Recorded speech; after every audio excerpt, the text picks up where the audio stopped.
a common question we get, especially from the subcontinent. They have this belief that a woman cannot sit in her home without wearing hijab on her head, though there's no one inside the home. And this is totally baseless. Not only that, they say if the adhan is being called, you have to cover your hair. If you want to recite the Quran, you have to cover your hair. If you want to go to the bathroom to perform wudu, you have to cover your hair. And all of this is nonsense. This is baseless. Any scholar who recommends this and says, oh, it's good, he is not a scholar, he has no knowledge. And this is why we do these programs. This is why we give lectures. This is why we would like to revive Islam truly and purely from the authentic sources, from the Quran, from the Sunnah, according to the understanding of the three favored and blessed generations of all times.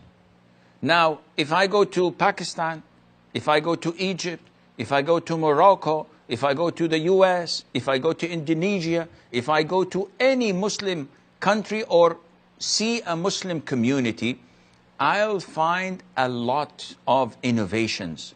People worshipping Allah differently to one another. Is this Islam? Says, why is your Islam better than mine? I'm not saying it's better. We say that Allah has revealed the Quran in Arabic for the Muslims to read.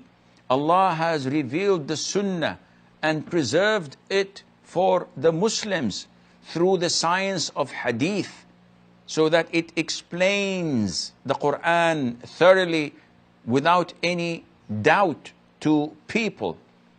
So why are you leaving the Quran and the Sunnah behind and following Tom, Dick and Harry? Where in the Quran or in the Sunnah that a woman is burdened by wearing hijab, covering her hair, to eat or to recite the Quran, or when the adhan is called? This is nonsense. Where in the Quran it says that she has to cover or wear something on her head in front of her father, brother or uncle? This has no relation to Islam. This is why we urge our brothers and sisters, come back to the original Quran and Sunnah. Come back to the original Islam. Don't go to Tom, Dick and Harry. Don't go to these called scholars who take your money and become rich. And all what they know is, Simon says, do this. And you blindly follow them.